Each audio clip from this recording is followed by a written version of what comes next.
Hey, Kliq This fans, want to get closer to the show than ever? Join Kliq This TV. Kliq This TV offers early commercial-free access to wrestling's hottest podcast, plus live audience tapings of their show every friggin' week, and your chance to participate with Kevin and Sean in the monthly Nash and Friends watch-along show. Head to KliqThisTV.com now and get inside the show that's just too sweet. The following podcast contains mature language and adult discussions.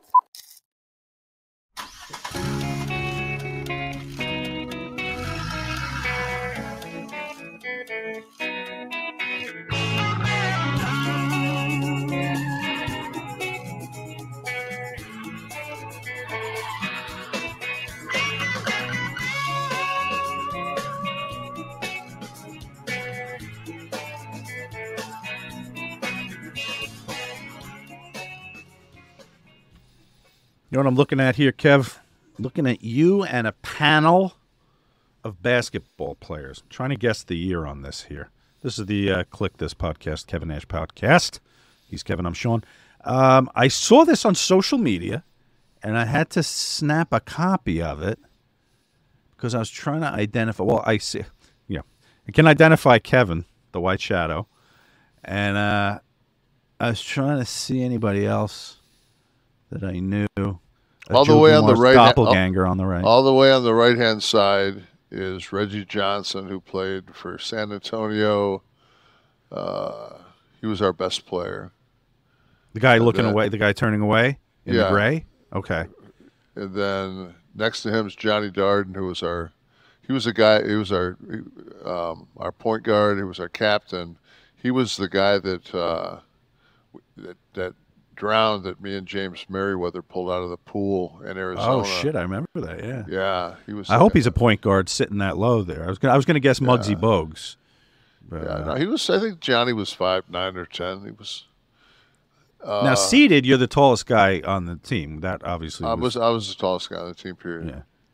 Yeah. Then Chuck Threets is next to me. He was from Lackawanna. He was a real good friend of mine. Then Terry Glenn, Money, is next to him. And then with who's the shades, pimping on the end there with the chains and the shades? Shit, man, that's TC, Terry Crosby.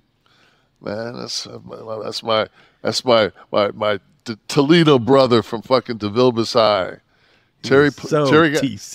Terry got drafted by Kansas City Kings when they were still in the NBA. And he also got drafted by the Dallas Cowboys. Oh, you're kidding? Yeah. Which did he? He didn't play. He played basketball for Kansas City. Okay. So Terry ended up playing. I think he ended up finally in Great Britain, and he taught over there. The guy next to me, who you says looks like Dumars. He played in Finland and someplace else, Nordic. And then Reggie played in Italy for, I want to think, 13, 14 years. I know so many guys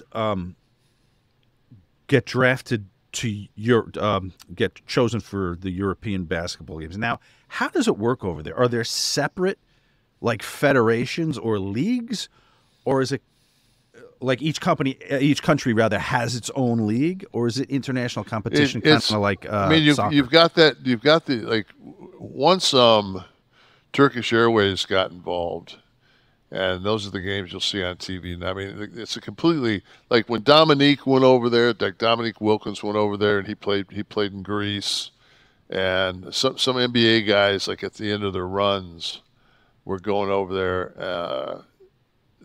The money was always in Italy, so everybody wanted to play in the Italian. The Italian league was the league you wanted to play in, and then the next best league was Spain. Okay. Yeah. Kind of money were you talking then? I mean, even the NBA wasn't NBA money as compared to now, but you could make. And you're talking like 35, 40 games. Like you can make 125 to 300.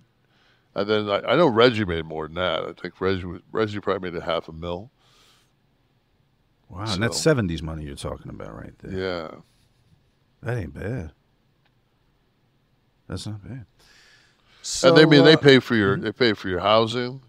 So they give you a crib, they give you a car, they usually give you a petrol allowance. So, I mean, it's basically just the cash you get's just. When you played there, were the fans as knowledgeable in Germany? Yeah. Yeah. About basketball, yeah. Yep. And if you were an outstanding player over there, if you kind of rose above, that's when the NBA, you would draw the attention from the NBA, and then you could get drafted back to the US? You'd come back, so you just go to free agent camp. Would you have to honor the remainder of your contract in Europe, or they would release you? It'd be after the season. Yeah, but like if you had a 3-year deal in Germany, and after 1 year, I don't think anybody had a 3. I didn't know. It was always year to year. In fact, there were times when I'd come to practice, and there'd be another American working down at the other end, see if we could take my spot. Oh. Interesting. You got another hurricane over there, Kevin, today. That's what you were dealing with last night, I guess. I don't know how many people out there ever read Keith Richards' book. I did. Did you? Life? Remember the opening? The opening of the book was basically him recalling his mother grabbing him by his hand and taking him to a bomb shelter as the Germans were bombing London. And I don't know how long ago you read the book, but like when I read it, I was amazed at how crystal clear his long-term memory was. It just seemed like. Well, yes, it's remarkable. First of all, the size of the book, it's no joke. So that's always impressive to me. If somebody has that much, A, recall, and B, so much to say about something, that's well, the fact you've also lived 300 years doesn't hurt. Yeah. I thought he was a little mean to Mick. But I guess he was mean to Mick in real life at the time, so he had to talk about it, I guess. Yeah, I guess calling him Brenda. His name for Mick was Brenda. I guess you're always gonna, and I'm sure he regrets it now. I don't know. Mick appears the type that doesn't regret anything. It's a great documentary on Netflix with him if you haven't seen it yet, where he hits a lot of the blues recording studios in the U.S. and Mick does it or no Keith goes around. He's I dig Keith. He's the real deal. Yeah. But all right, so you're safe. Everything was all right. Yeah, but I mean, it's just one of those like this. This was one of those ones where we knew. I would say, by 5 o'clock, on Thursday we had an idea. Then, on Tuesday. Yeah. We had an idea that we weren't going to get, hurricane force winds. But shit, man, the thing that storm was so big and got so strong that people, a lot of people don't know this because they're not in a hurricane situation. But hurricanes they travel counterclockwise. So the worst place you can be at any time a hurricane, makes landfall is the worst place you can be is on the right of it. Because as it turns, everything dumps to the right. So, of course, that thing coming in that high up and to the right of us, all night long there were these 2 feeder bands, one that kind of went through Orlando and one that kind of went along the coast. And up until 10 o'clock this morning, my phone kept going off with tornado warnings. and it's it's like an air raid. It's like, and I'm trying to let my wife sleep, but at the same time, I just, I told her, I said, why don't you come downstairs? Yeah. Like it's the top of the house is, might get sheared, but that there's so much. What about much power? Did you keep power all night? Kept power the whole time. Wow. That's my ongoing thing. So, since Tristan used to hate when the power would go off because he couldn't play his games. Mm-hmm. It would just fucking kill him, man. It would just absolutely kill him. And the last one we had, Ian, we didn't have power for 5 days. And I love when people say, "Get a generator." I'm like, we don't have gas on the peninsula. And they're like, "What do you mean?" I said, those run on gas. Like, you have to have a propane tank. And I said, when you live on the beach, if you have a pool and a house of any kind of size, you don't have the setbacks to put a propane tank. And I'm not putting a, Wheeling, West Virginia fucking propane above the ground on my property, But so. Tesla makes an electric one that uses stored electricity. It's a box probably about the size of a normal sized person. That's rectangular, and it's affixed to your wall. I remember being in a Tesla dealership and talking to them about it. And I checked I don't know how many days it would give you, but yeah, I mean, if it gave you a day, it'd be worth it. But I mean, I checked on it, and it was not, it wasn't. Nobody was putting it over. Nobody was carrying it. So, like with those Teslas that when they that last storm that came through here, they'd catch on fire. When they get too much water on them, they short underneath the battery. Yeah, they catch on fire. I'm thinking, I'm not too sure I want a Tesla battery in my house during a hurricane. How was the hurricane? Fine, except for the electrical fire upstairs. In the garage. You put it in the garage. That ain't going to happen. Feedback from last week, some folks sharing. Your favorite shirt brother says, "Fellas, it took a month, but I tried the BLUECHEW with my wife, and she had what she reckons was a continuous 3-minute orgasm. I know that sounds like bullshit, but I swear that it's the truth. I am a customer for life now. Holy shit." We don't lie, brother. Your favorite shirt brother? Hey, man. And yeah, that's the beauty about being a woman. It's you can have continuous orgasms. Hopefully you can get a repeat performance. Then I hope she's walking again. Actually, Tom Talker 2000 says, "God bless Terry," referring to our discussion of Mr. Funk. He set a precedent for what a hard worker and old school wrestler should be. From his time in Texas to ECW and Japan, he was an innovator in the squared circle. No pun intended, Tommy Dreamer. He probably wrestled longer than he should have, but that's how much he loved this business. Had a chance to talk to Terry once after an indie show I went to. Very humble guy, loved his fans, and would make time for you. That to me is a real gentleman. May you rest peacefully, Terry. Thank you for all the great memories you left us. Yeah, Terry, universally put over by anybody I've ever spoken to, fan or worker. Yeah, he was really, I mean, that was, there's like different golden eras, but like that's, that era, I think his dad's territory was Amarillo.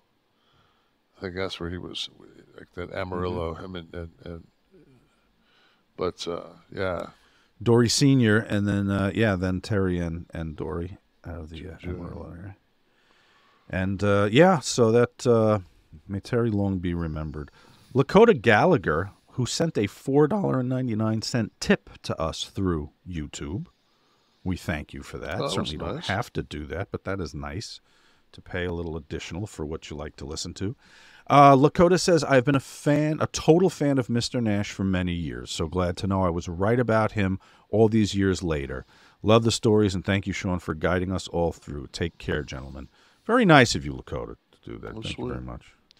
Glad I didn't disappoint you in real life. Right, exactly. But that's always great. When you meet, now on film sets and stuff, you must have run into people, and even in the sports world, you run into people that you looked up to as a kid, and you're like, oh, please don't be a dick. Please don't be a dick. You go in with all this stuff.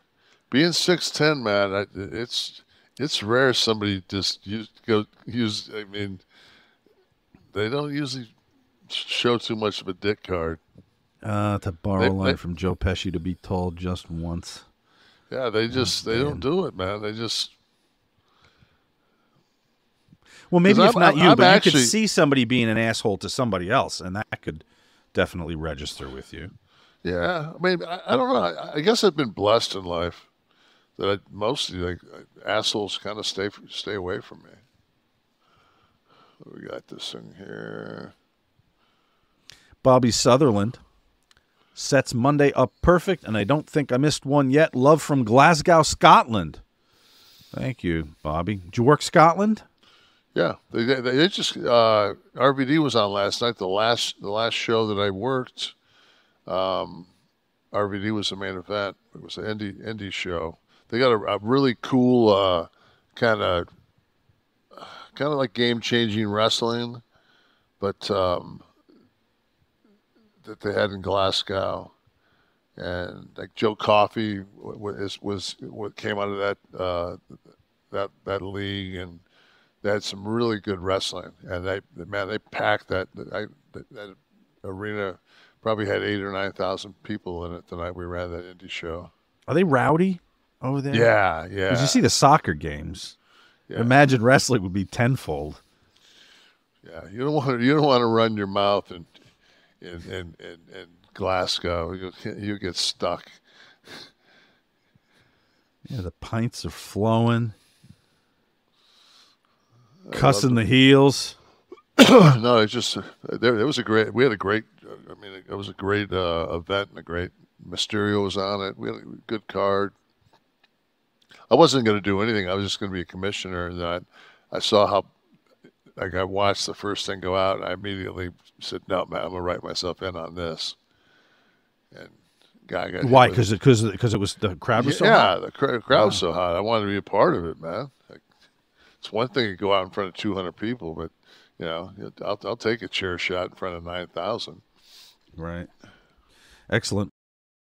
Double J, Jeff Jarrett, here with a few of my pals to tell you about the total nonstop savings happening over at SaveWithConrad.com.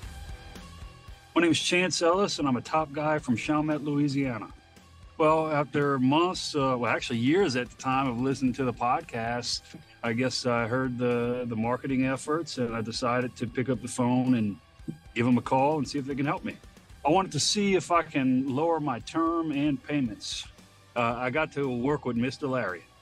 It was very, very convenient. He was always there to answer my calls. He would work with me via text, email, just kind of at my own convenience. So it was actually really nice. I got to keep my monthly payment just about the same. However, we cut down 10 years on the life of the whole mortgage, and I believe it was right around $200,000. So I saved a whole lot.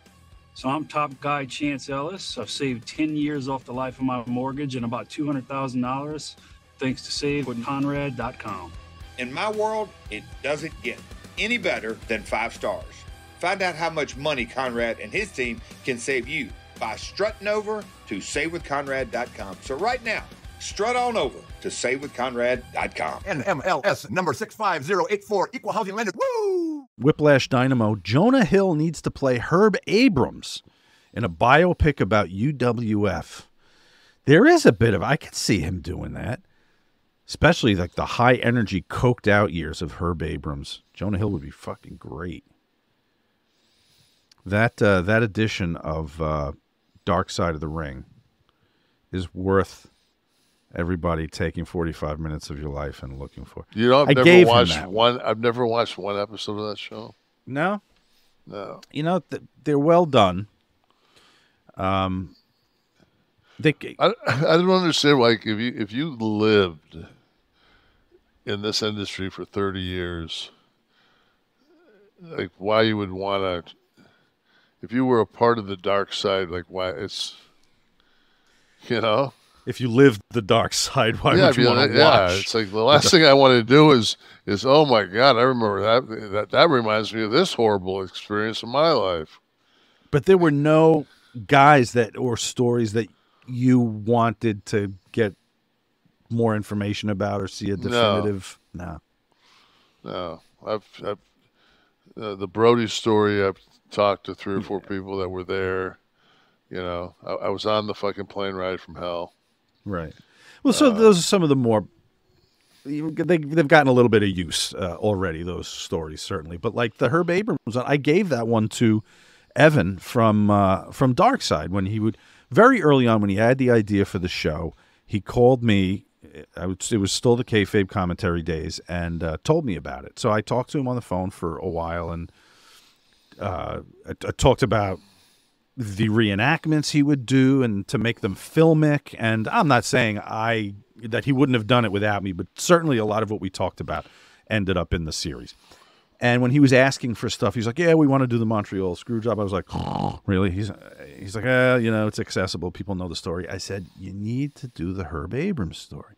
He was like, what's that? I said, Herb Abrams was a promoter that wanted to make a run at Vince that was found dead, covered in grease, naked in an office building in New York with hookers and piles of blow everywhere. The end justifies you exploring that story, if for no other reason. How many people you know found dead, greased, basted like a turkey?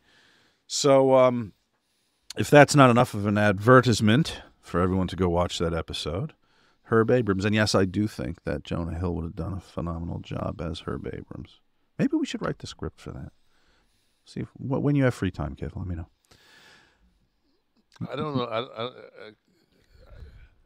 I don't know much about his life. You see how that could work? That's Herb on the left, and of course Jonah Hill on the right. That would work for me. Yeah.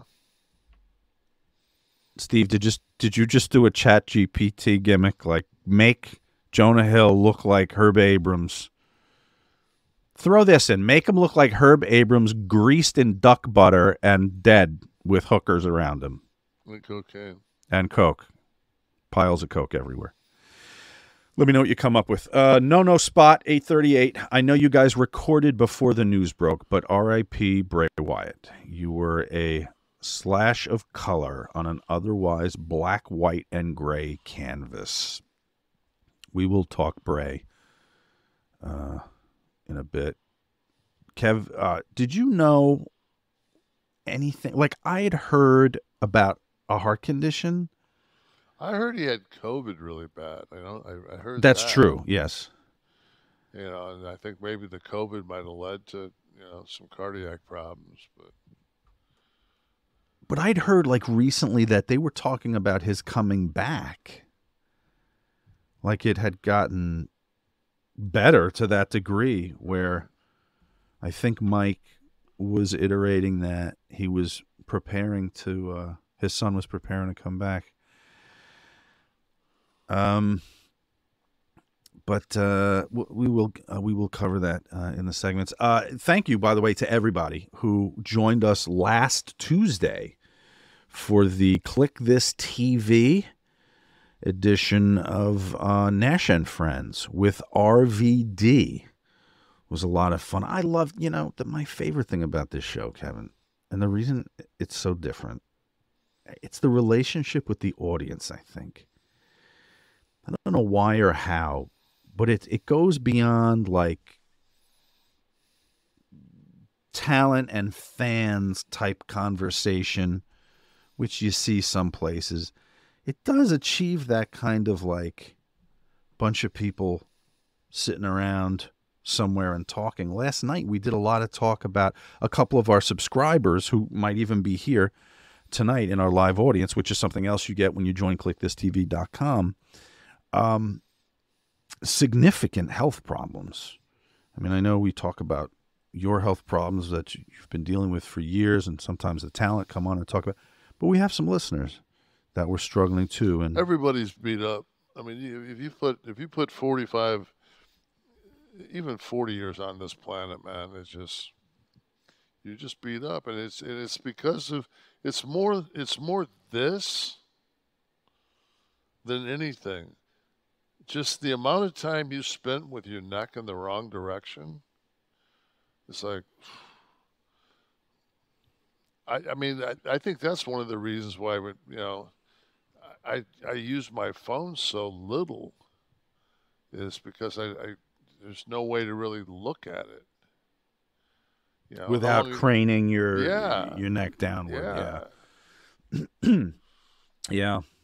But we've become completely dependent on it. It's, they're not TikTok zombies walking around there where you're paying your bills on it. You're ordering that medication you need from Walgreens. The day that I do those things on my phone. That's true. You don't. No, because I'm you not may an not. idiot. I'm not an idiot. You may not, because you're not an idiot. All the other idiots that then they wonder how find convenience. The convenience of being hacked and going, I don't have any money. It was so convenient to do that on my phone. Get the fuck out of here, man. Are you kidding me? Rob's so chill, man. Rob relaxes me. I find zen when I'm around Rob Van Dam. Yeah, he's I've always loved. I mean, I've never. I don't know anybody that's been in my presence that had a bad word to say about Rob. Yeah. You got a clip? Let's see if we get a little clip from last night. We can drop in here. This is Nash and Friends, which is every month in the Kliq This TV subscription.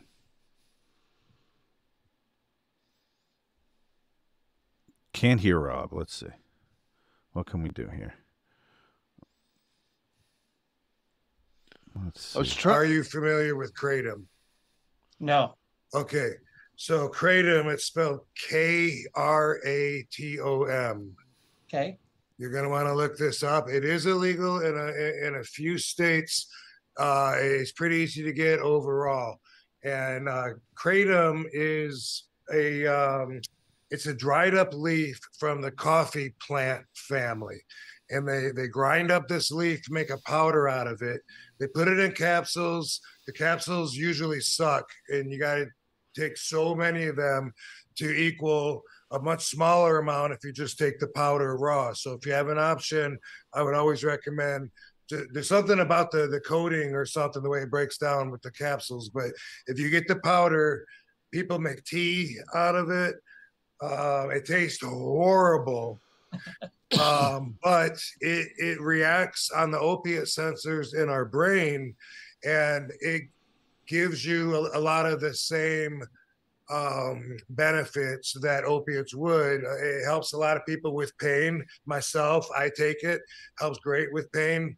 It's gotten a lot of my friends who are actually addicted to opiates off of them because they take Kratom. So that's kind of look it up, what I was talking about. Some people seem to get addicted to last Kratom, night when this was going on, it's did actually, you like what exactly was going on in the background with the light show?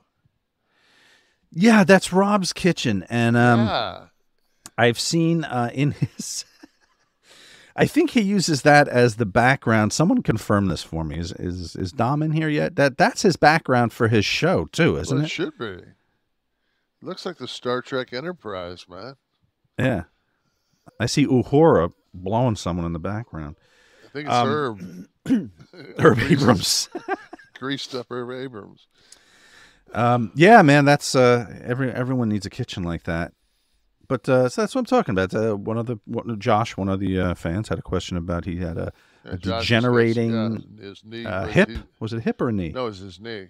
He's knee. got a good, his knee. Yeah. I think both his knees are going bad, but he had hip problems for a while, and now it's in his knees. So right.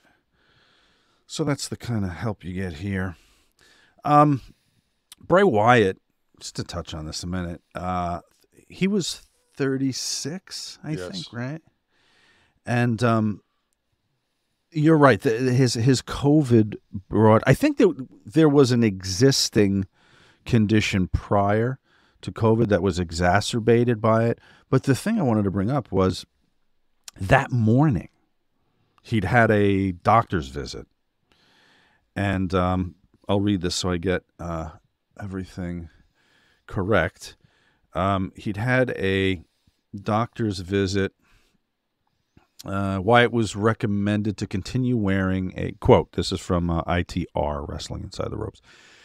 Wyatt was recommended to continue wearing a specific type of heart defibrillator the morning of his passing during a follow-up appointment with doctors. Wyatt was just in the hospital the previous week due to a heart issue, and the external device was used to keep track of people suffering from sudden cardiac arrest.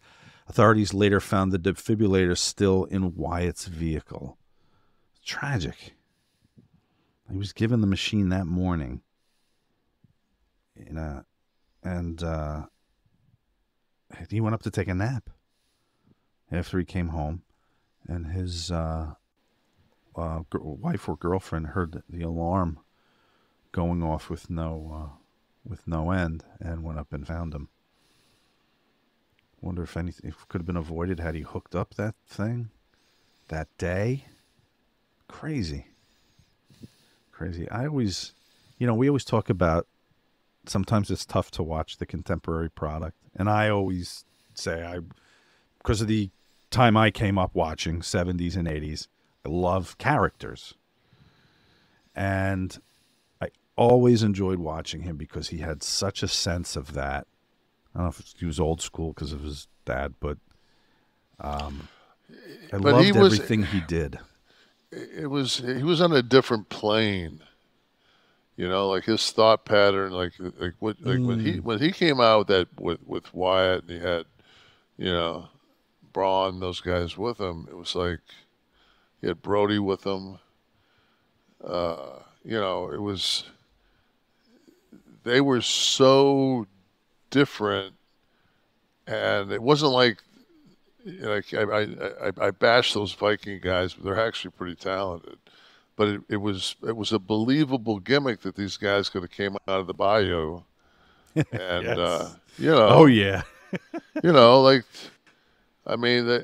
thing was, and I'll say it till the day I die, that if you weren't gonna put over Bray in Dallas at WrestleMania against The Undertaker, because to me, I was at that show, man, and it was like it was time, and he was the chosen one. He was the one that could have, and he would have, it would have just put him over the top, and he didn't win, and I think it really, his push kind of took a shit.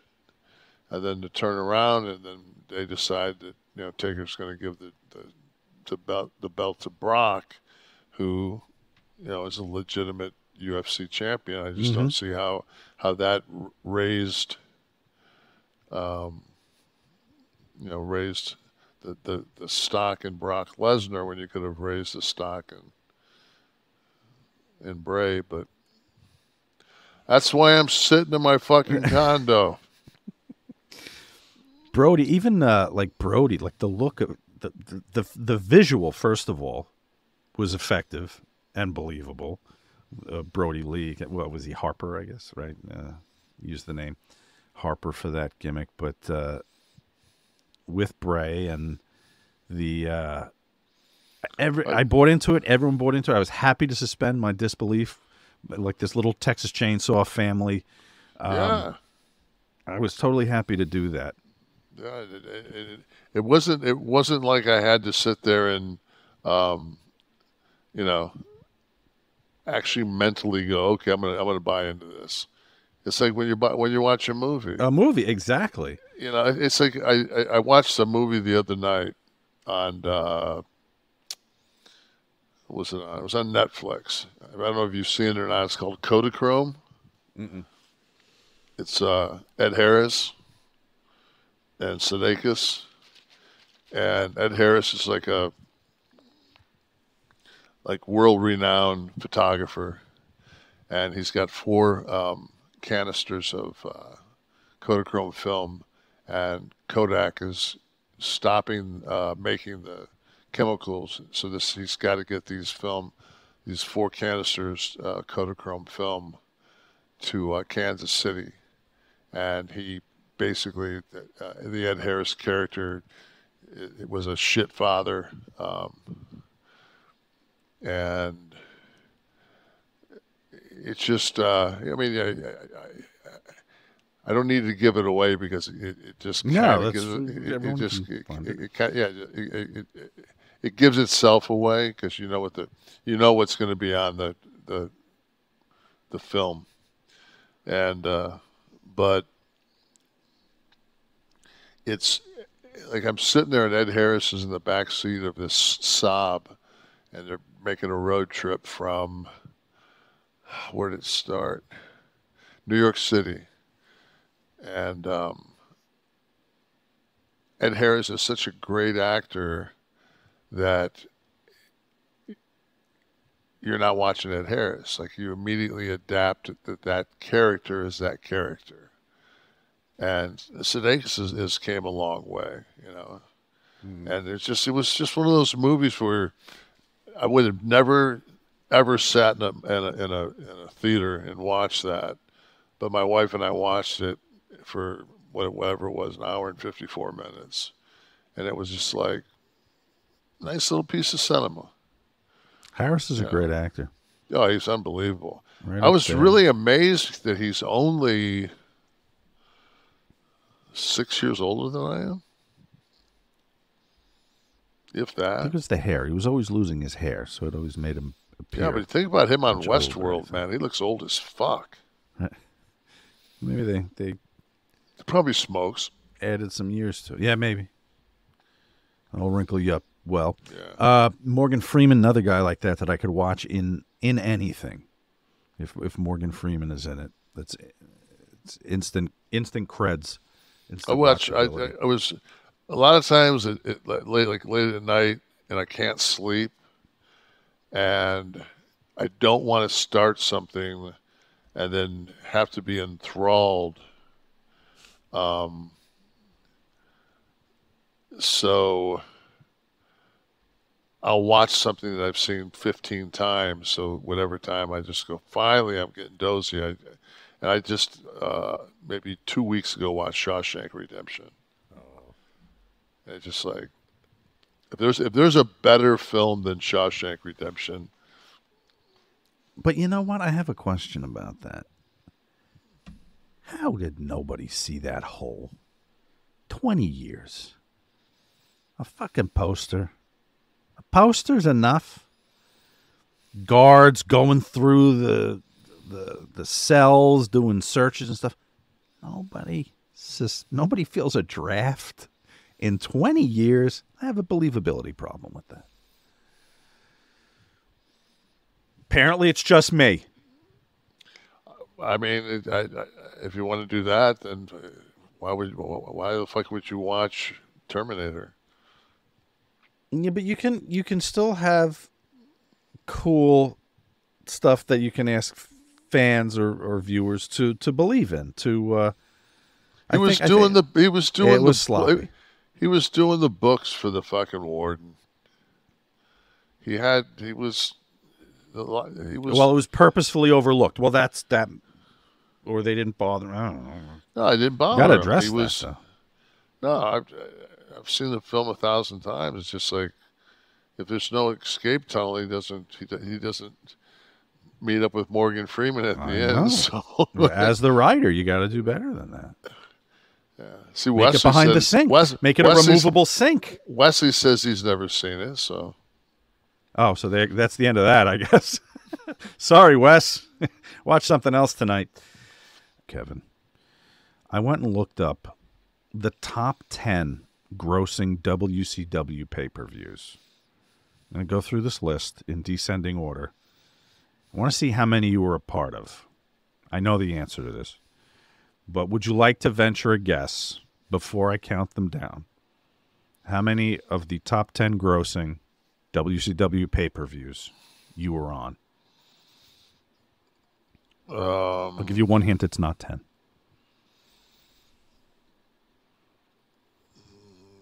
Seven. Okay, let's see. So number 10. I'll say 6. You're going to say 6? All right. Number 10 was Starrcade 96. And do you remember? By name, these are all going to run together in your head, right? Could you distinguish between, like, Super Brawl 98 and Starrcade 96? Probably no. You were in Starrcade 96. It was the Outsiders squared off against the Faces of Fear, which was Meng and the Barbarian. So that's one. Number 9 was Starrcade 96, where you did appear in the Battle Royal that night. Number 8 was Sold Out 98. Yes, you fought the Giant. Halloween Havoc 97 is a no. Not sure why, but you weren't on Halloween Havoc 97. So who'd Scott wrestle? It was, let's see. Let's go to the videotape here. Scott worked twice. Is that when I had my fucking my marijuana brownie attack? Oh, maybe. Let me see. The main event was Piper and Hogan. And DDP Savage was just underneath that. Is Scott on the card? I have to check that. Let me see. Let's see if Steve beats me. Let's see. He's typing furiously. Don't worry about it. Don't worry about it. Go to the next one. You don't want to. Let's bring the entire show to a halt here. No, let's not. All right, Steve will have it, I'm sure. Let's go back. Let's see. So that was the first. Let's see. Okay, outside. Says no, here the Outsiders defeated the Steiner brothers. No, Steiner's was Super Brawl. Let me see. Uncensored 1998. Yes, you wrestled the Giant. Again. Super Brawl 98. Yes, that was Outsiders and Steiners. Starrcade 98. That was a big one. It was Goldberg. Yes. Super Brawl 99. Yes, you and Mysterio. Number 2, Bash at the Beach 98. Yes, you were ringside for Conan when he fought Disco. And then number 1, Starrcade 97. No. This might have been your brownie thing because I think you were scheduled for the Giant. You didn't have the match, but January you did in I guess that was Sold Out 98. Yeah, that was my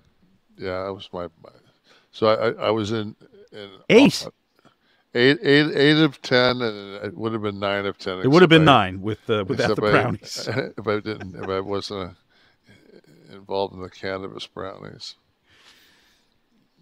Not bad. 8 out of 10. 8. We'll give you the 8.5 because you would have been part of that. Good odds. Oh, you know what? Speaking of odds, guess what? This is Monday. It's Monday what the hell are we here? Monday the 4th. Can you believe it's been 7 months without an NFL game? Can you believe that? It's crazy, right? Well, good thing that's over. The NFL is here, and DraftKings Sportsbook, an official sports betting partner of the NFL, is giving you a can't-miss offer for Week 1. This week, new customers get $200 in bonus bets instantly when you bet just $5 on an NFL game. DraftKings is hooking everyone up with game day greatness. All customers can take advantage of 2 new offers every single game day this September. Check the app to see what you get. Download it now, okay? Use the code TKNP. That's for the Kevin Nash Podcast. That's how you can remember that. And new customers take home your $200 in bonus bets instantly just for betting the $5. That's code TKNP. Only on DraftKings Sportsbook, an official sports betting partner of the NFL. The crown is yours. If you have a gambling problem, call 1-800-GAMBLER or visit www.1800gambler.net. In New York, you can call 877-8-HOPE-NY or text HOPE-NY. That's 467-369. In Connecticut, help is available for problem gambling by calling 888-789-7777 or visit ccpg.org. Please play responsibly on behalf of Boot Hill Casino and Resorts. 21 plus age. It varies by jurisdiction. Void in Ontario. See dkng.co/football for eligibility terms and responsible gaming resources. Bonus bets expire 7 days after issuance. Eligibility and deposit restrictions apply. But that's not all about DraftKings, Kev. Something very exciting that I want to tell the people about. Maybe I told them last week. We're in a contest. DraftKings wants to have a season-long, an NFL season-long contest with the shows on this network to pick 3 games a week, college or pro, or both, combination of both. Now, for this week, we're going into week 1 college. Right. So we had to restrict this just to college. So on behalf of our friends at DraftKings, we have to do our 3 picks of college games. Kev, your Tennessee, we've decided to take your Tennessee, giving 28 to Virginia. To Virginia. Yeah. Virginia averaged 17 points a game last year. And Tennessee was in the 40s in their winning games, right? So we think we're pretty safe with that. Tennessee giving 28 to Virginia is our bet number 1. Our game 2, God, man, week 1, it's tough to tell. And whenever you're being offered 36 points, I think you take them. East Carolina, we're going to take the 36 from Michigan. But they're coming off coming off the first bowl win since, I think, 2013, so 10 years. I think they were 8-3. And Harbaugh's not coaching. The offensive coordinator is not coaching for Michigan.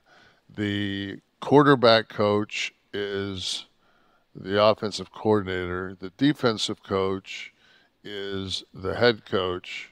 So there are some chances for there to be some miscues. Yeah. So I'm not going to say that Michigan's going to lose by any means, but 35 and a half's a lot with even though turmoil. The downside of that is you got the number 1 running back in the country. You can just run the ball but running the ball all night's also going to eat the clock. So, right, that's true. Right, so we'll take those points, and we're taking 7 points with Nebraska over Minnesota. So those are our 3 picks. We will post them on social media so you guys can keep track, and we'll let you know the standings every week. You know what Jarrett picked by any chance? I have to check with him. Jarrett's picks were. Long season. Mitch, that's right. We're in it for the long haul. Mitch McConnell had another little freeze up today. 10th Avenue. So someone kicked the plug once again. No. We talked about this before the show, and if Biden had 2 45-second freeze outs in that same course of time, I mean, you'd never hear the end of it. No. And my whole thing with Mitch is, I mean, he's great. He's very good at what he does, and I don't want him to. But at the same time, man, it's like You got Tommy Tupperville making sure that we don't have any. That was Alabama. Auburn. Yeah, the former Auburn football coach now making calls and making sure that we don't have generals in the positions. While World War III, I mean, how this guy has this power, how this guy hasn't at some point been pulled aside and said, "Dude, come on." Yeah, I saw a few vets talking about that on Twitter. They were like, "What the fuck?" It's just ridiculous. But the McConnell thing. I mean, we've talked about watching Biden going off script sometimes. The term limits for Congress is something that comes up from time to time, and you have to tiptoe around it because there have been people with their faculties at advanced ages. Well, and yeah, can you that's really fine, just but age somebody out? No, but you could. They got to take 4 years off and come back. Well, for someone who's 80, that's... Well, you know what? That's the thing about down here in Florida. You get a driver's license, and it's good for like 20 fucking years. So you go get a driver's license, you're 67, you don't have to get another driver's license till you're 87, and you're wondering why some guys, there's a clear-cut turn lane in the middle of Atlantic Boulevard, the beach road, and they're taking the left-hand turn from the left-hand lane across the turn lane, and you're going like, oh, Jesus. Like... Yeah.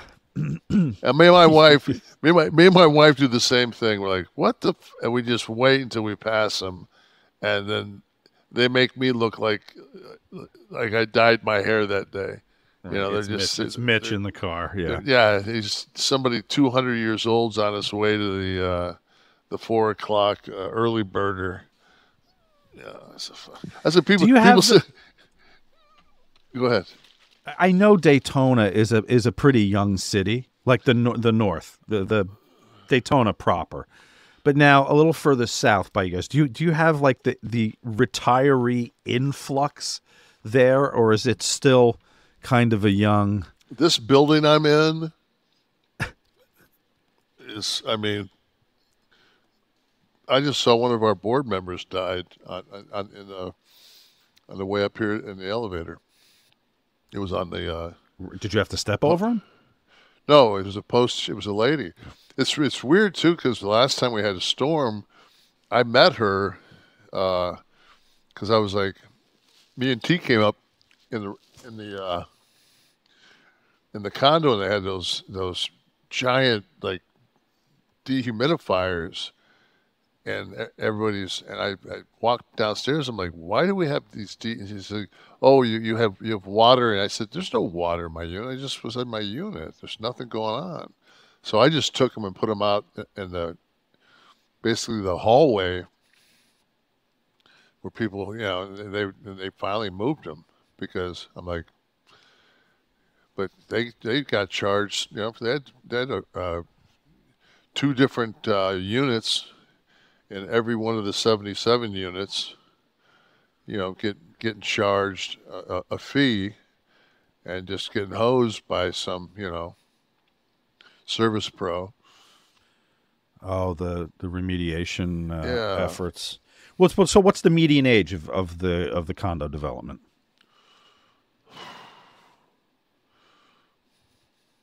$75. All right, so you have some of that fun driving to navigate down there. Oh, I mean, the thing is too is it's double yellow line the whole way up the beach road. I know. So I mean, you get behind somebody going 20. It's a if you get behind Mitch and 2 Amazon trucks, you're never hitting Ormond. No, and that's the whole thing. Is like tomorrow I fly, and it's like. It's a crapshoot.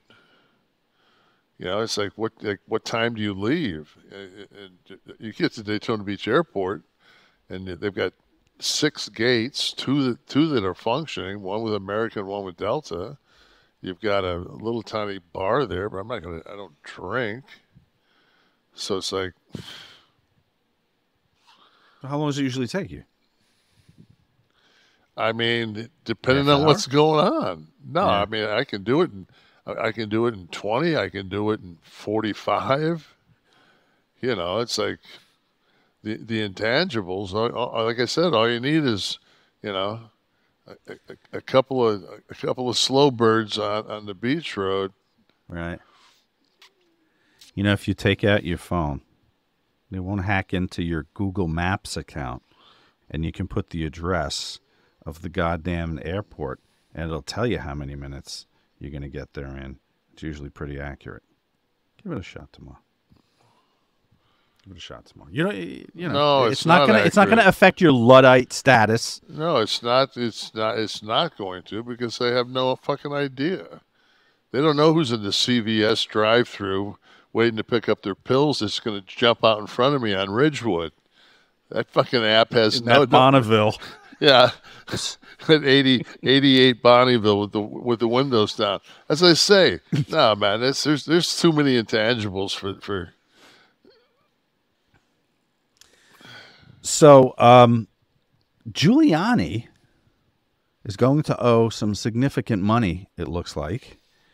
There's been no damages have not been announced, but the two Georgia election workers that he thought was fair game. That's the thing, and this is that the free speech defense gets me insane, because I'm a very big proponent of the First Amendment and the protection of our press and people who come on the air in front of a microphone and talk to be protected, but it cannot be weaponized. And some people seem not to understand that it is not blanket protection, the First Amendment, to say anything you want if it causes damage. The thing you hear all the time, and it's true, in the easiest comparison, is the yelling fire in the theater. But you have to. I think that there's also, when you're speaking absolute falsehoods, that's the key. Mm-hmm. I mean, you can say you can like we talk about Trump, and a lot of the things we say could be considered weaponized against them, but we're speaking the truth. We're speaking. Oh, right. Yeah. Sure. You know, like what Giuliani did was, well, today he basically said that, yes, everything I said was not factual. Right. So, but unless they open up fucking, debtor's prison, what's going to happen to him?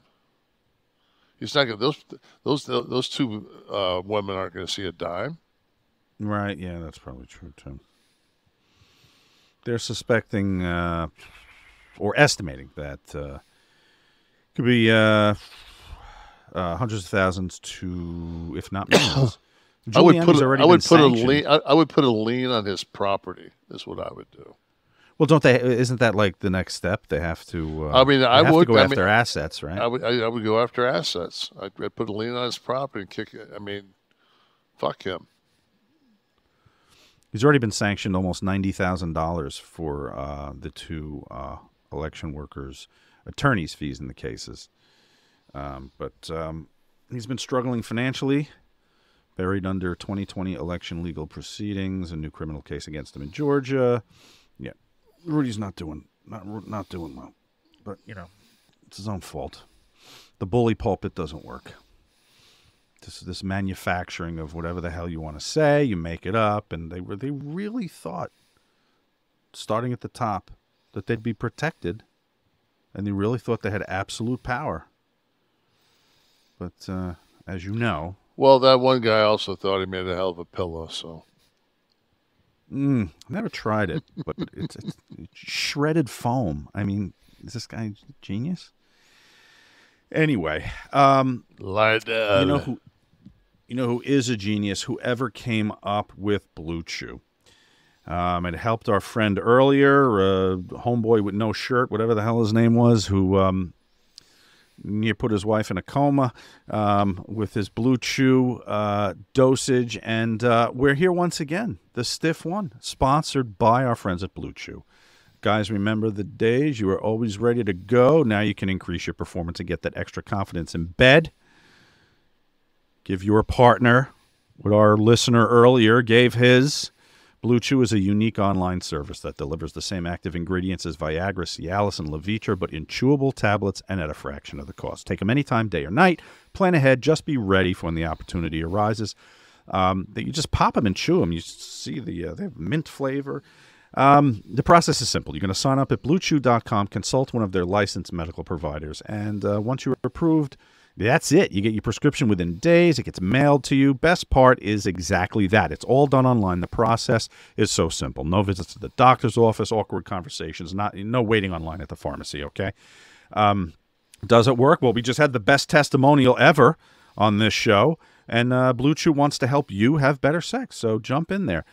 Discover your options at BlueChew.com. Just chew it and do it. We've got our special deal, as we do every week for our listeners of Kliq This. You're going to try Blue Chew for free when you use our promo code NASH at checkout. Just pay $5 for shipping. That's BlueChew.com, promo code NASH to receive your first month free. Visit BlueChew.com for more details and important safety information. And we thank Blue Chew for sponsoring the podcast. Now, I'm involved in this Stiff One this week, Kevin. It's me and Awesome Kong. Did you like her, Kia? I've never had a problem with her. She was great. I loved Kia. In more ways than one. Here's this week's Stiff One of the Week from a U-shoot. Going back a few years. A young, spry Sean Oliver. Oh. I like big girls. All right. What is your favorite sex position?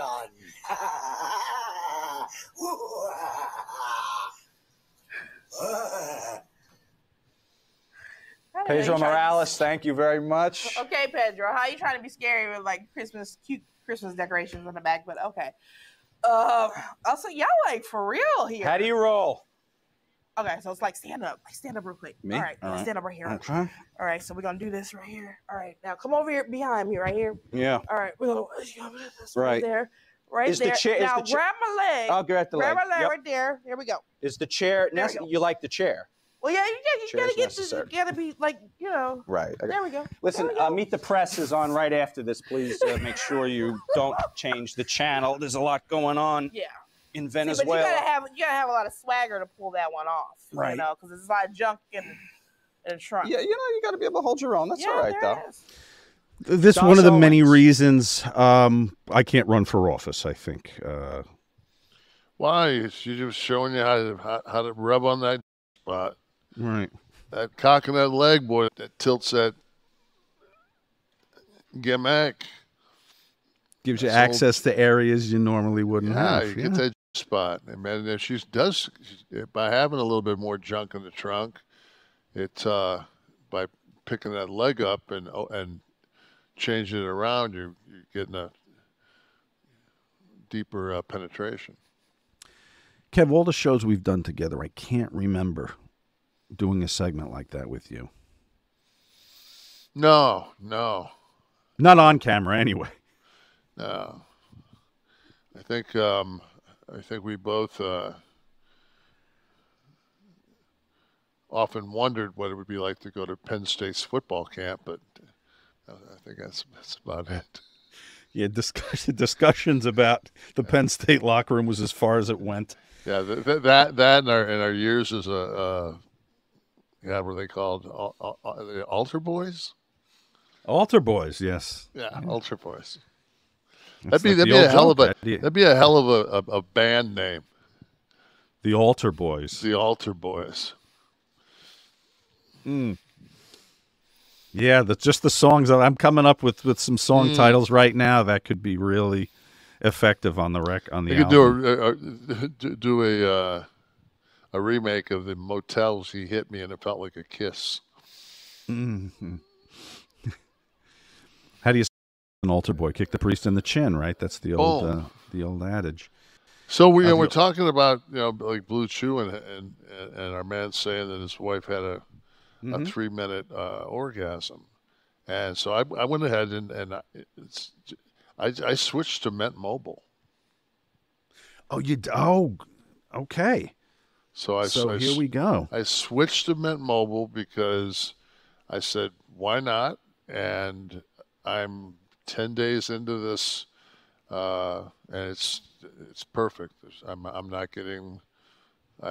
My service is just as good as it was with the overpriced.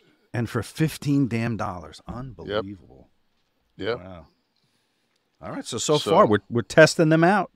Yep. We're testing them, and they're passing so far. Yeah, Mint Mobile. Yes, Mint Mobile is as of right now the real deal. Everybody go out there and do what Kevin did. Don't forget your code. Florida Man or Jersey Guy is back. People love it. People love it. It is back. You're back to winning this every week, by the way, if you didn't notice. Hopefully, you give me at least some clues instead of. I think you're just back to being in tune with the spirit of the game. Let's see. Hopefully, this carries over to the DraftKings contest. I was going to say that we got to pick one of the two. I'll take the DraftKings and take it on the chin here, as it were.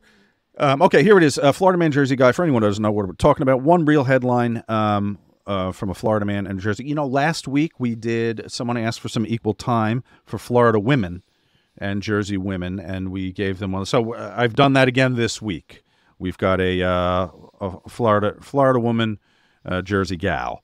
So here it is. A woman arrested for committing sex acts with her dog for 8 years while husband filmed it.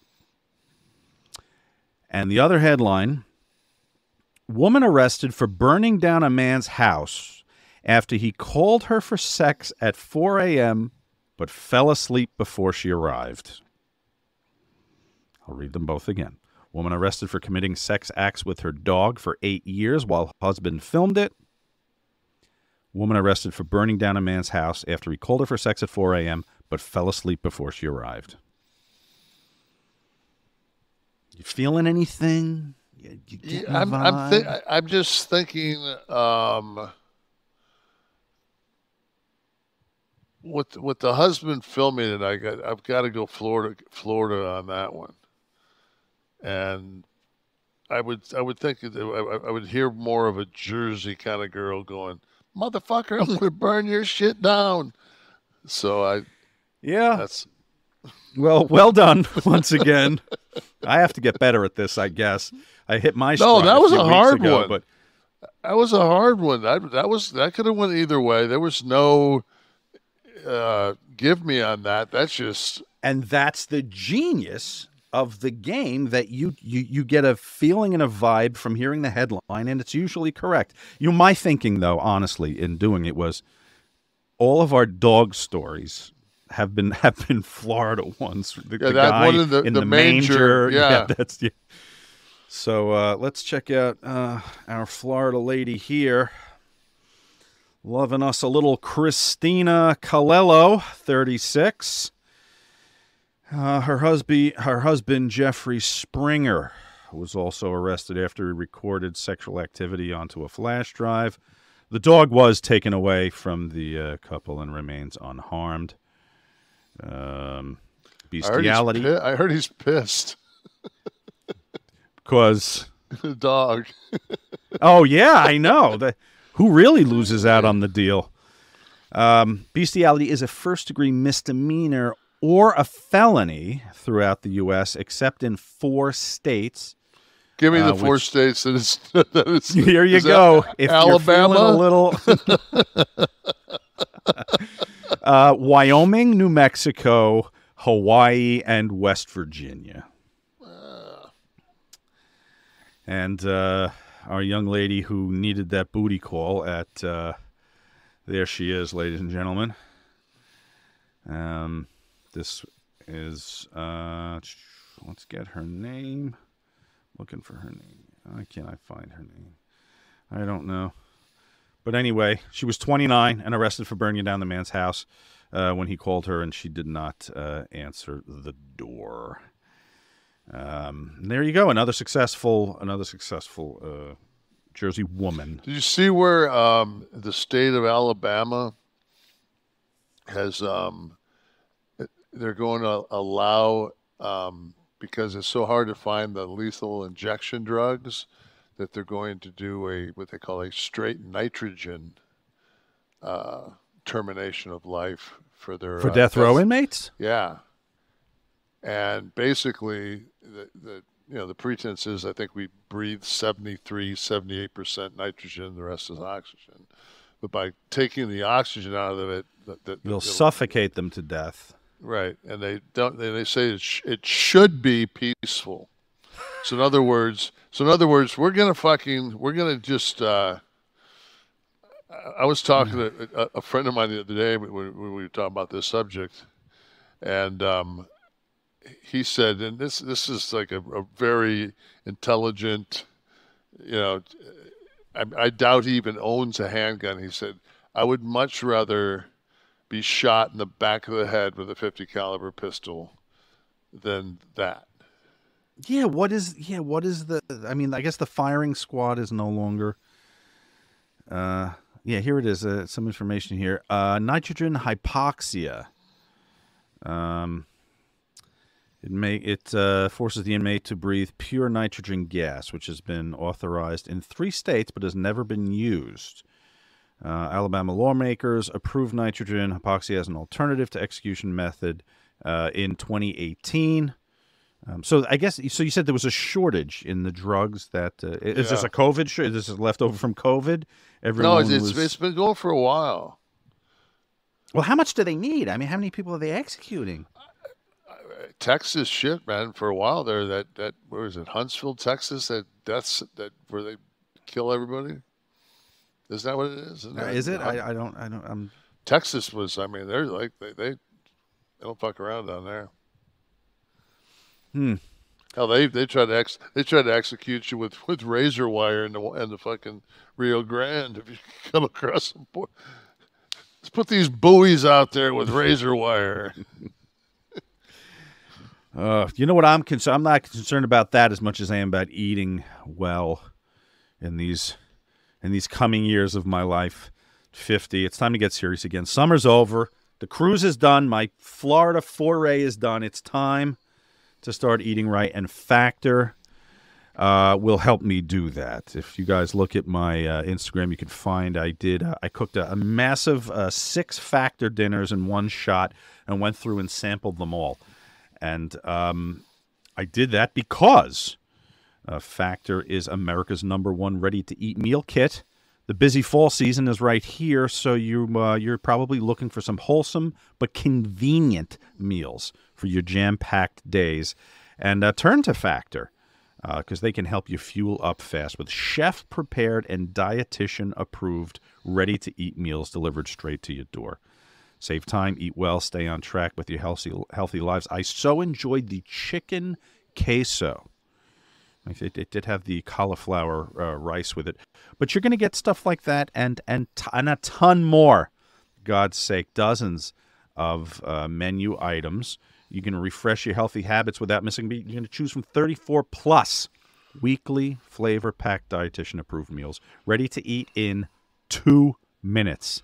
We're talking about time saving here, and that is the way to go. You can round out the meal and replenish your snack supply with an assortment of 45+ add-ons, including breakfast items like their delicious apple cinnamon pancakes, bacon and cheddar egg bites.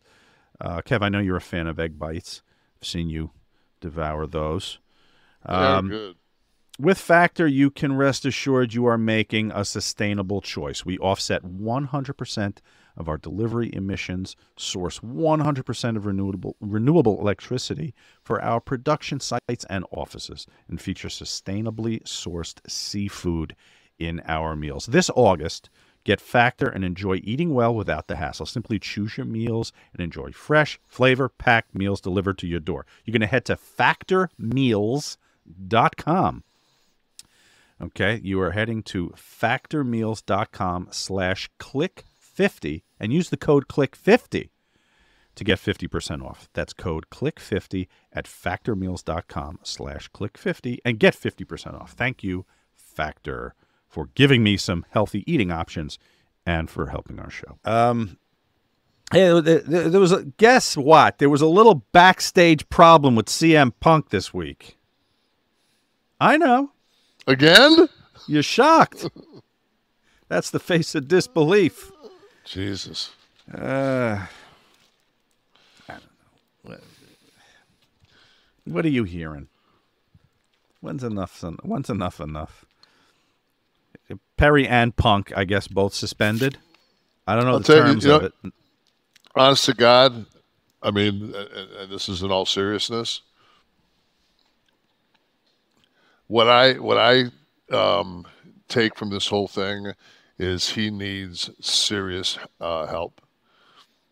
He needs mental health. Do you think? Yes.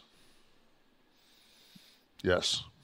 You don't just think this is a behavior disorder? It's what is mental health? Yeah, I guess, but an attitude. No. This is it's when it becomes destructive. When you go after when there's a chance of this costing you millions of dollars, and you just continue to push and push and push. I think it's become his calling card in a way. He wasn't doing this shit in Ring of Honor. Was he a problem in Ring of Honor? I never heard from anyone that he was a problem. I don't know. I think he was with LA Knight there. I don't know. I don't know. This has kind of become an identity. The difficult one. Well, yeah. I mean, but you a little bit. You had that a little bit. You might walk into a locker room and get a little loud. Maybe turn to someone and go, okay, I had to do that because whatever. Because it becomes an identity a little. It becomes expected a little almost. If it's a work, he's not working. Who's he working? Working himself out the fucking door? You really think they'd let him go? They have to. I don't know. If it was any other business, yes. If it was any other business, but yes. He doesn't for what he's doing to that company, and because I tell you right now, man, if I would have broke in and saw some motherfucker doing that shit, and I said, "Oh, he can get away with that," fucking, then I'm going to do it. Well, the altercation was over something that.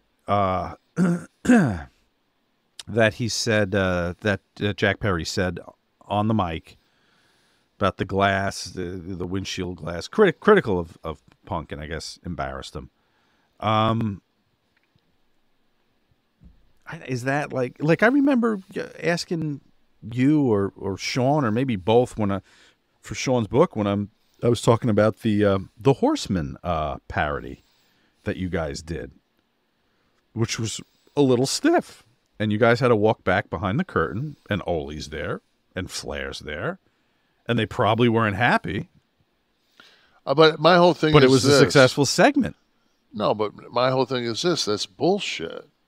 Because they sat there and watched me in makeup for an hour be made. But they didn't know what you were going to say. We were going to... They didn't know how stiff you guys were going to get. A little bit of it was, some of it was personal. Change the main event of the fucking pay-per-view.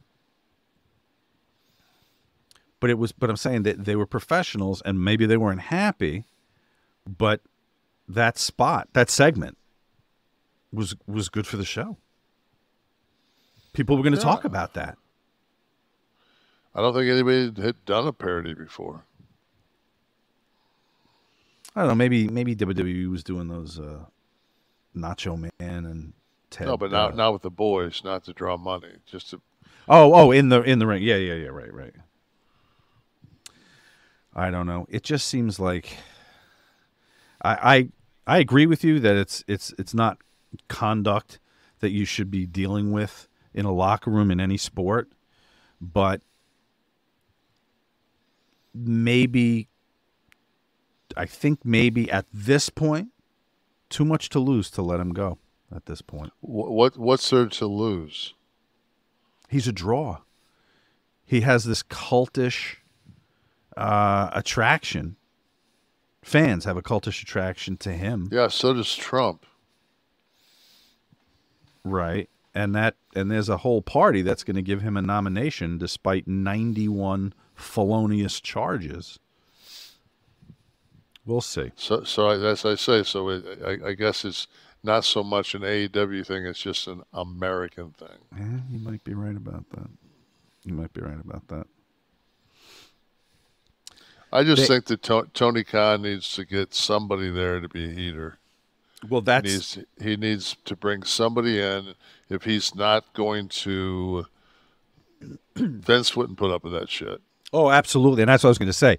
Isn't it at some point just disrespect to your company? Yes. It's disrespect to Tony. Right. And, I just think that, and Tony's not that, to me, to me, Punk's almost a bully at this point because he knows that Tony's not, that's just not in his DNA. Like, I just have a hard. It's just. So you would unequivocally, as Tony Khan, toss him. Yeah. Okay. They had their big pay-per-view, of course, where this happened, and. Well, I mean, and the thing is that him and Samoa Joe went out, and from what I've heard, had a great match. And it was right after that. I heard. Right. He went right out. After that, but my whole thing is this: if you can't go out in front of 80,000 people and fucking forget about everything and just do what you do, well, he especially did. with that, especially with that far of a walk to the ring, it's like, why fight before? You mean why bother fighting beforehand? You've got 80,000 people there to see. No, I'm just saying though that no matter what happens, even if Sandusky got a hold of you in the shower, I think you could still fucking shake it off by the time you got at the ring in front of 80,000 people. And man, that house was legit. Did you see that fucking? Yeah, that was incredible. Brought to mind some of the great pay-per-views over the years. All right, we're back. Time to Ask Nash. Hashtag Ask Nash is how you can do this. We'll find your questions. We'll find them, brother, sister. And we'll pose them here to Kevin. Like Rocksteady did when he asked, did either of you work with the great Rip Torn? Did he share similar love for wine? I didn't. I loved him on the Gary Shandling. It wasn't called the Gary. Was it called? No, it was called. What was that? Where he was the host. We've talked about that show. Larry Sanders Show. Larry Sanders Show. That was it, right? Yeah. Rip Torn was great as the producer on that. Did you do anything with him ever? No. And I'm sure. I mean, who knows? If Rip loved wine, is that a thing? Like, did people know Rip loved wine? I don't know. Have to. Well, he's passed, hasn't he? So it's we have no opportunity to ask him. Fernum Schneevitz, your brother requested more Fernum Schneevitz, so here he is. You mentioned hotels on the road back in the day. How often was the bed not big enough for your height? I'm just over 6 feet tall, and sometimes my feet are hanging off a hotel bed. I mean, when you got doubles, you're fucked. You have to sleep sideways. Corner to corner. King size bed, I still have to kitty corner myself. Yeah, see, that's funny. I never thought about that. Well, probably king size bed 7 feet, but yeah, king size bed 6'6". So, did which hotels did you favor a chain when you guys had to book your own stuff? Did you favor a certain chain? shit. I mean, I think you and I were having this conversation the other day. It was, you know, when we were on the road, 310, 320 days a year, you drove to the next town and you found a hotel. It was like, okay, like you want to get off in this exit? All right, let's get off in this exit. There's 4 hotels. And then you know, the best ones were the Red Roof Inns because they were cheap, and you could, if you got a bottom floor, you could back the car right up to the door. You didn't have to drag your bags all over the place. So those were like, in the wintertime, they're a little stiff when you open the door to go get towels or something from the maid. You got to, you know, you're in the elements, but. What was the one that was filled? There was a festival we were talking about, and you ended up having to sleep on the hood of the car because we were in Thunder Bay, and there was some kind of a festival, and we didn't have rooms. I mean, it was a small, you know, it was Thunder Bay's. This is Thunder Bay's second week in a row that they've been mentioned because last week I talked about working at Independent with Terry Funk. But we were up in Thunder Bay. I don't remember what exactly festival they had going on, but they had something going on, and man, it was packed. In the summertime. So you go out to the Chevy Lumina gimmick. What did you have? No, we were. There was it was me, Henning, Scott, and Sean. I think we had a Lincoln Town car, but like that big Lincoln Town car that you could put, you know, 8 bodies in the trunk. And laid the hood and windshield because your legs were hanging off the hood too, obviously. Put your head and back against the windshield, and I did that in the military. You know, you get a couple hours sleep, and you had to put that camouflage shit over the top of your vehicle, and then you just lay on the hood. Wow. Anything from the audience? What do we got here? From our live audience that you could be a part of if you go to kliqthis.com. Brandon Granger, what is the coolest item you ever signed, and what was the strangest? That doll with the real hair might have been the strangest. Outside of memorabilia, forget about memorabilia. Do people bring weird shit for you to sign? I mean, I've signed some. I mean, the coolest thing is always when somebody brings something that they painted or drawn of you that's like is. I mean, a lot of times people will draw something of you and it looks nothing like you. If it didn't say Nash on the singlet, you wouldn't have no idea who the person is. Not to be a dick, you know. There's nothing. Booger. There's nothing worse on earth than for people to bring stuff like that to you because you don't want to hurt their feelings. So then you got to trek it with you. Then you got to, you know, take it to the hotel, and then you're like, ugh, I can't bring this home because it's not going to go. So you got to end up, you know, dispensing of it. But there's been some times where like people have like one person like there's some drawings that people have done of me and they're smart enough where they bring them to you and they show you, and then but they're in a roll, and that you can put in your bag, you know. But just a piece of paper, it's like. But sometimes I'll fold those up, and I have a plastic bin, you know, that's waterproof, and I put like the really good pieces of a piece of artwork or something like that that somebody did. Because I don't want to throw it away because it was, you know, it was actually a nice piece of artwork. It's just, you know, I don't have any pictures of myself, you know, wrestling in my house. Purposely.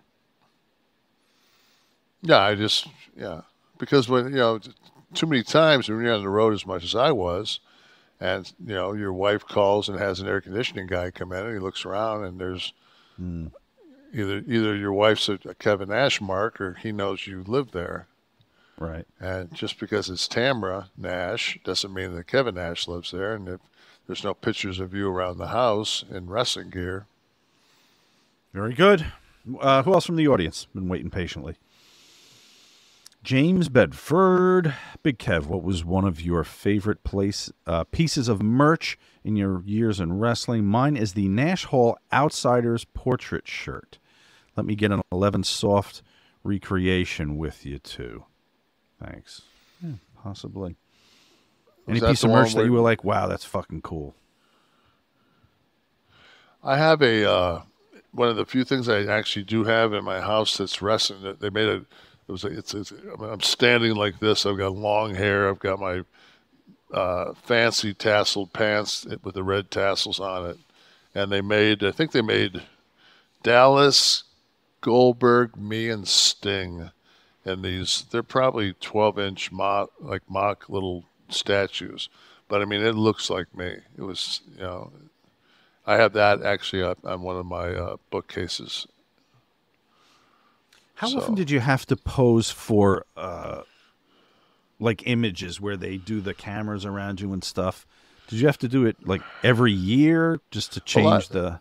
It just depends on, early it was cost-wise, WWE back when I broke in, unless you became the IC champion, I had my diesel shot, and then I had a diesel shot of me in gear, and then I had a diesel shot of me with the IC belt, and then I had as my hair grew longer, then I had a diesel shot. And then I had a diesel shot with the belt as champion. And same thing with Sean and I. So when things change, then you've got, they've got to upgrade it. But update the... update the... Gotcha. Rocky Monroe, did you ever have any tension with Glenn Jacobs during or after his run as Fake Diesel? Nope. Had no problem with it whatsoever. Like I said, it made me money. If anything, thanks. Man. When does politics get weird? When does politics get weird? When did his was there any... I think he was forced. I think he was forced. I think that he was a liberal. I think he ran in Knox County, and he realized that if he was going to have any kind of career, that he had to go, the MAGA route. You can't run a campaign without money. Yeah, I'm sure. It's so whorish, though, just if your principles are that malleable, you're not going to be a good politician anyway if you get elected. Well, I don't know how. I mean,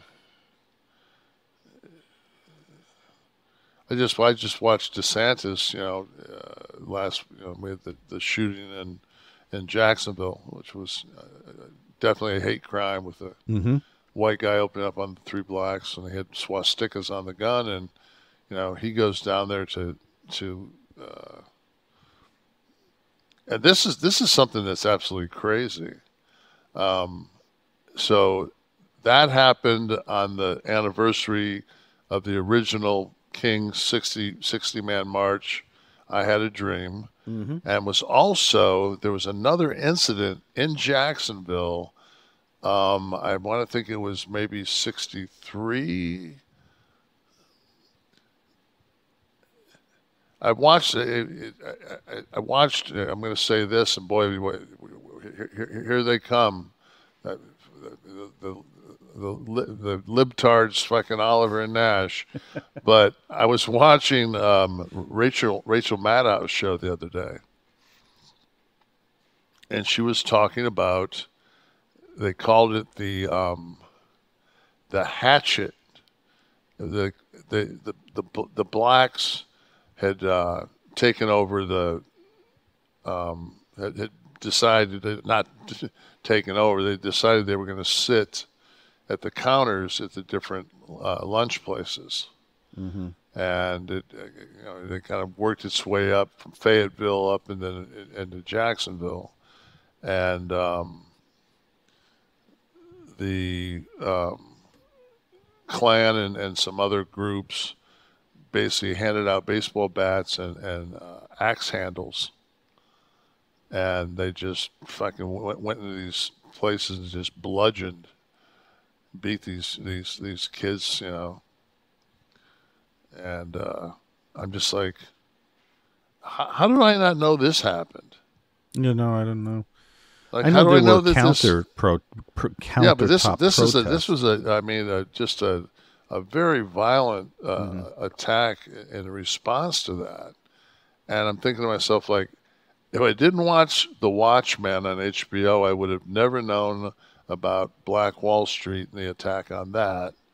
If I didn't watch Rachel Maddow that night, I wouldn't have known about the Hatchet attack in Jacksonville. And I'm sure you can Google this and get it. And yet we want to do critical race, and we want to not have this as part of our history. What did DeSantis do in Jacksonville? Well, he tried to do what a governor would do, and say that this, and they booed him. I mean, the black population that was there booed him. Right. I mean, what do you expect? Mr. Mojo Rising, I tried watching Cobra on HBO. So bad, I turned it off. I then fell down a Stallone hole and wanted to watch Over the Top with Terry Funk. My original question was, which movies were so bad you had to back out early? My new question is about interactions with Terry. Well, we talked about Terry a little bit last week. What about anything you can't get through? Do you turn it off pretty quickly? How long do you give a film that you're not into? Well, God, I mean, the standard now with Netflix is, there's probably 8 minutes. Yeah, I mean, there's number one. The first thing is if it's dubbed. So if it's dubbed, I just watched a movie the other day on Netflix called Pleasure, and you can buy life. Like I could buy 40 years of your life. So I would be 40 years younger, and then you would, within 3 or 4 days, be 40 years older. Okay. And you got through that one, or I got through. Tamara and I watched it, and but both of us,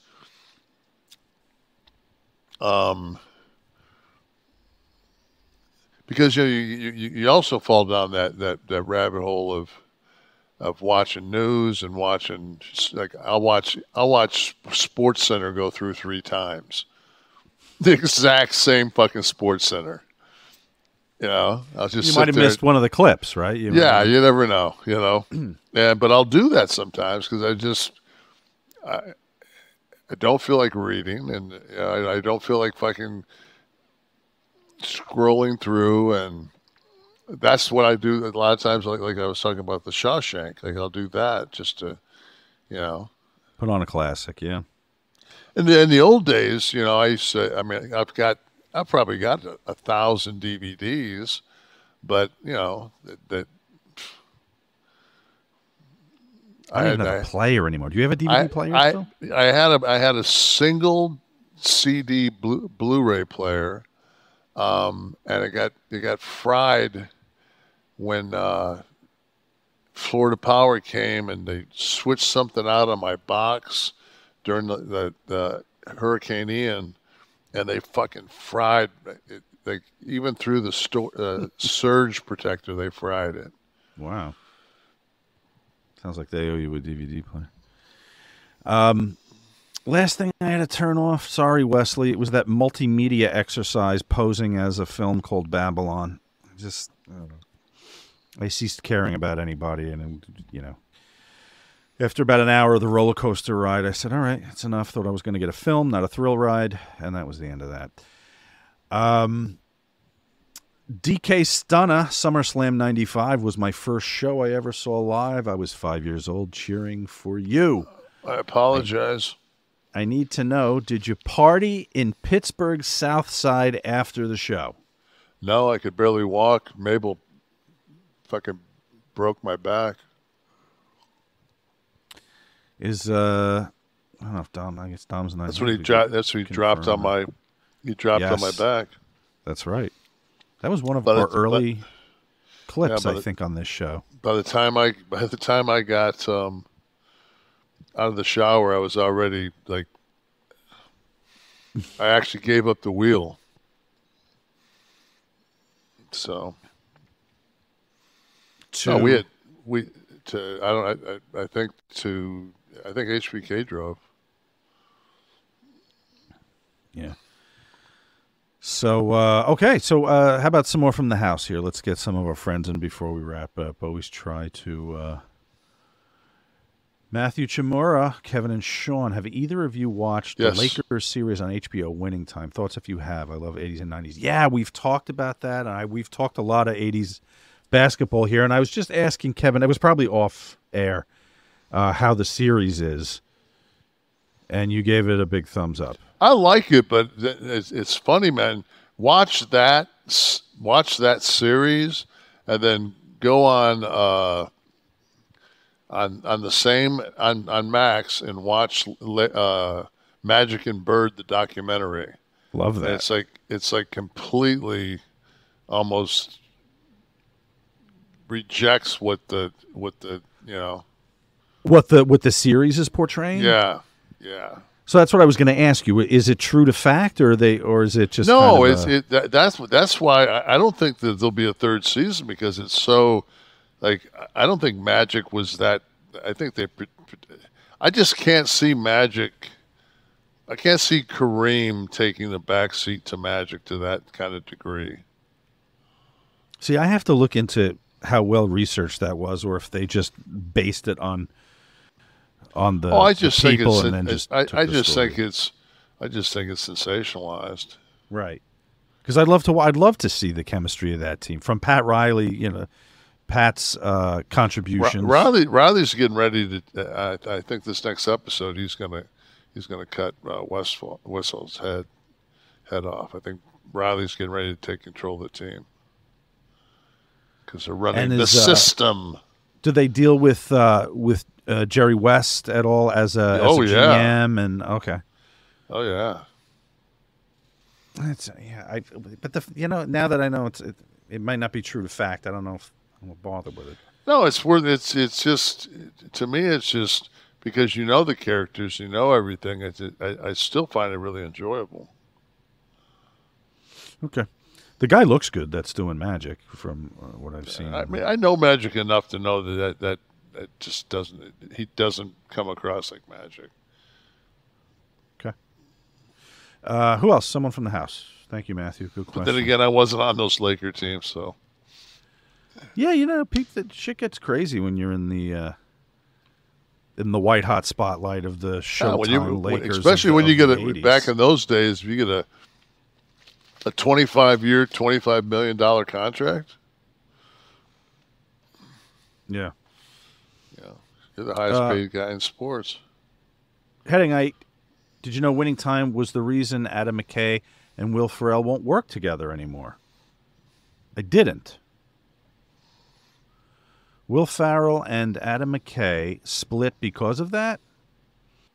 I have to look that up. Yeah, because I think they were going to use Farrell and then they ended up using Riley.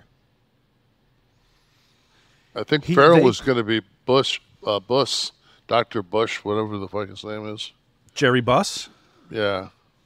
I think that Will was supposed to be him, the original. So they executive produced it? Because I know they produced Succession. So they, I guess, were both, someone sent me some confirmation on that. They were both producers on that. It's a good run for them. Let's see. Here's the, what do we got here? According to multiple sources, Adam McKay and Will Ferrell split up their production company in 2019 While they stated they would always work together creatively and always be friends, their professional split ended not well, according to McKay. Oh, it was the opposite. It was his decision not to use him as the doctor. Jerry Buss, right? Wow, I was in the ballpark. Yeah, you were. Over a casting decision. My God. My God, put the ego aside. I'll remind everyone that Kliq This is a production of Butch and Sundance Media, produced in association with Podcast Heat, created by Tristan Nash, Kevin Nash, and Sean Oliver, producer Steve Kaufman, graphics by Dominic D'Angelo, title sequence and audio edit by Wesley Burleson, theme song by Dale Oliver, technical research by Tristan Nash, copyright 2023, Butch and Sundance Media. Kev, you want to do another one? Yeah, I want to give a shout out to T. Thanks for keeping the power on for me, bro. Yeah, that's pretty remarkable through the whole goddamn storm. Yeah, well done. I asked him early in the day. I said, man, because he did it the last storm we had. But it's the first two that we've had that we haven't lost the power. So, thanks, T. Love you. Miss you.